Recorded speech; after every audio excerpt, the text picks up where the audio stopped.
दोस्तों, आपने बहुत बार इलेक्ट्रिसिटी वायर पे पंछियों को आराम से बैठे हुए देखा होगा और आपके मन में ये सवाल आया होगा कि यार, आखिरकार इनको करंट क्यों नहीं लगता है। और मेरे भी मन में ऐसे सवाल आते हैं कि क्या इलेक्ट्रिसिटी वायर में पावर नहीं है, या फिर इन पंछियों के अंदर ऐसी कोई सुपर पावर है जिसकी वजह से इनको करंट नहीं लग रहा है। और आपने ये तो देखा होगा कि अगर कोई ट्रेन के ऊपर हीरोगिरी कर रहा है और उसका हाथ गलती से इलेक्ट्रिसिटी वायर को लगता है, तो वो तो वहां पे भगवान को प्यारा हो जाता है। दोस्तों, तो ऐसा क्या है कि इन पंछियों को करंट नहीं लग रहा है, लेकिन कोई इंसान अगर गलती से इस वायर को छू लेता है तो उसे बिजली का झटका लगता है। तो आइए जानते हैं इस वीडियो में कि इन पंछियों के पास ऐसी कौन सी सुपर पावर है जिसकी वजह से इनको करंट नहीं लगता है। दोस्तों, सबसे पहले हमें यह समझना होगा कि करंट लगता कब है और करंट लगना मतलब क्या होता है।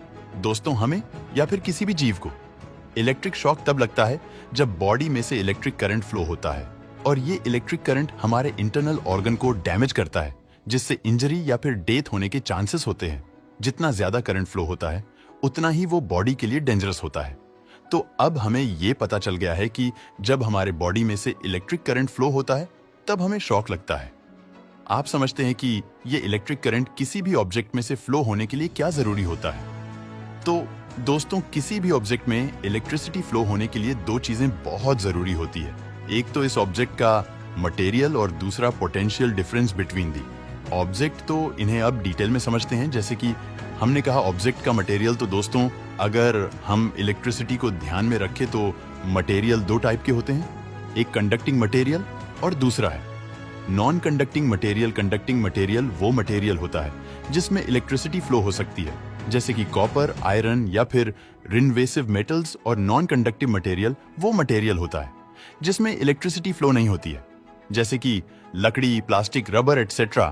तो ये तो बात आपको सिंपल समझ में आई होगी कि कंडक्टिंग मटेरियल का बना हुआ है तो उसमें से इलेक्ट्रिसिटी फ्लो होगी, नहीं तो नहीं होगी। अब समझते हैं दूसरी बात यह है कि पोटेंशियल डिफरेंस। अब ये पोटेंशियल डिफरेंस क्या होता है, ये जरूर आपके मन में सवाल आया होगा। तो चलिए इसे डिटेल में समझते हैं। दोस्तों, ये जो इलेक्ट्रिसिटी करंट फ्लो होता है वो पोटेंशियल डिफरेंस की वजह से फ्लो होता है। इसे एग्जाम्पल के साथ समझते हैं। जैसे कि आपको यहाँ पे दिखाई दे रहा है कि दो पानी के टैंक है और दोनों पानी के टैंक में सेम लेवल का पानी है और दोनों सेम लेवल पे रखे गए हैं। अगर हम इन्हें एक पाइप से जोड़ दे तो क्या एक टैंक में से दूसरे टैंक में पानी फ्लो होगा? आपका जवाब बिल्कुल सही है, आपने कहा होगा नहीं होगा। अगर एक टैंक से दूसरी टैंक में पानी पाइप द्वारा भेजना है तो आपको दोनों में से एक सेटिंग करनी पड़ेगी। तो वो ये कि आपको एक टैंक में पानी का लेवल बढ़ाना पड़ेगा या फिर आपको एक टैंक को दूसरे टैंक से थोड़ा सा हाइट पे रखना पड़ेगा। तो दोस्तों, यहाँ पे पानी फ्लो होगा। प्रेशर डिफरेंस की वजह से ज्यादा पानी के टैंक से कम पानी वाले टैंक में पानी फ्लो होगा। वैसे दोस्तों, करंट भी फ्लो होता है हाई वोल्टेज से लो वोल्टेज की तरफ। तो अब तक हमने दो चीजें समझ ली। एक, किसी भी ऑब्जेक्ट से करंट फ्लो होने के लिए वो ऑब्जेक्ट इलेक्ट्रिसिटी का अच्छा कंडक्टर होना चाहिए, और दूसरा, उस ऑब्जेक्ट के दोनों तरफ पोटेंशियल डिफरेंस होना चाहिए। तो आइए अब देखते हैं जब पंछियों वायर पर बैठता है तब इन दोनों में से कौन सी चीज होती है। दोस्तों, वायर बनी होती है कंडक्टिंग मटेरियल की, जैसे एल्यूमिनियम। ये मटेरियल इलेक्ट्रिसिटी के एक्सीलेंट कंडक्टर होते हैं। इलेक्ट्रिक करंट बहुत ही आसानी से इन वायर में से फ्लो हो सकता है। और अगर हम पंछियों की बात करें तो वो बने होते हैं सेल्स बोन्स, जिनका रेजिस्टेंस वायर से बहुत ही ज्यादा होता है। इलेक्ट्रिसिटी हमेशा ऐसा जरिया ढूंढती है जिसमें से वो आसानी से फ्लो हो सके। इसीलिए वायर में से जो इलेक्ट्रिक करंट फ्लो हो रहा है वो पंछी को इग्नोर करके अपना आसान रास्ता पकड़ के वायर में से ही फ्लो होता रहता है। इसीलिए पंछियों में से करंट जाता ही नहीं है और उन्हें शॉक भी नहीं लगता है। तो पहला पार्ट तो हमने देख लिया, करंट फ्लो होने के लिए कंडक्टर चाहिए रहता है, लेकिन पंछी अच्छा कंडक्टर नहीं है तो उसमें से करंट फ्लो नहीं हो रहा है। लेकिन यहाँ पे दूसरी बात ये होती है कि करंट फ्लो होने के लिए पोटेंशियल डिफरेंस भी लगता है। जैसे कि हमने देखा, मटेरियल के साथ साथ ऑब्जेक्ट के दोनों साइड पोटेंशियल डिफरेंस होगा तो ही करंट उस ऑब्जेक्ट में से फ्लो होगा। तो देखते हैं पंछी के केस में ये पोटेंशियल डिफरेंस होता है कि नहीं।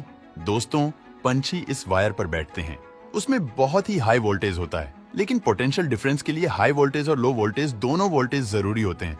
पंछी जिस वायर पर बैठा है वो सिर्फ हाई वोल्टेज वायर है, लेकिन पंछी कहीं से भी लो वोल्टेज ऑब्जेक्ट से कनेक्टेड नहीं है। इसलिए पंछी के एक साइड हाई वोल्टेज तो है, लेकिन दूसरे साइड कई पर भी लो वोल्टेज नहीं है। इसका मतलब पोटेंशियल डिफरेंस नहीं है और करंट पंछी में से फ्लो भी नहीं हो रहा है, और इसी की वजह से पंछी को करंट नहीं लगता है। और मजे की बात तो यह है कि दोस्तों की पंछी के अलावा अगर आप भी एक ही वायर को पकड़ के लटकते रहते हो तो आपको भी बिल्कुल करंट नहीं लगेगा, क्योंकि आप किसी भी लो पोटेंशियल ऑब्जेक्ट या फिर ग्राउंड से टच नहीं है। लेकिन पंछी हमेशा इतने लकी नहीं होते। ऐसी बहुत सारी पॉसिबिलिटीज है जिसमें पंछियों को करंट लग सकता है। अगर वायर पर बैठा हुआ पंछी गलती से पोल को टच कर देता है तो फिर उसे शॉक लगना तय है, क्योंकि पोल ग्राउंड से कनेक्टेड है और ग्राउंड का वोल्टेज ना के बराबर होता है। जैसे ही पंछी वायर पर बैठ के पोल को टच करेगा, वैसे ही पंछी के दोनों तरफ पोटेंशियल डिफरेंस तैयार होके electricity current high voltage wire से लो वोल्टेज ग्राउंड तक पंछी के अंदर से जाएगा। सो जैसे कि हमने कहा है कि बॉडी में से करंट फ्लो होना यानी कि शॉक लगता है, तो वैसे पंछियों को शॉक लगेगा जैसे कि आपको वीडियो में दिखाई दे रहा है। इन शॉर्ट, अगर पंछी ऐसा कोई भी मूवमेंट करता है जिससे उसका कांटेक्ट वायर और धरती से जुड़ी किसी भी चीज से होता है तो उसे डेफिनेटली करंट लगेगा।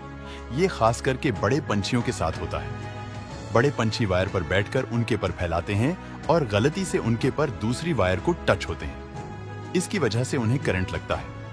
आपने बहुत बार ये सुना होगा या फिर सोशल मीडिया पे ऐसे वीडियो देखे होंगे कि कोई व्यक्ति ट्रेन पर चढ़कर हीरोगिरी कर रहा है और उसका हाथ गलती से ट्रेन के ऊपर जो इलेक्ट्रिसिटी वायर को लग जाता है तो वो भगवान को प्यारा हो जाता है।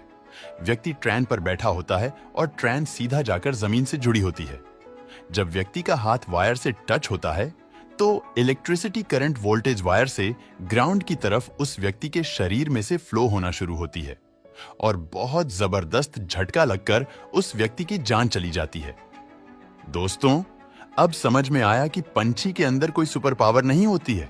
ये बस एक साइंटिफिक खेल है। दोस्तों, वीडियो पसंद आया हो तो लाइक और शेयर करें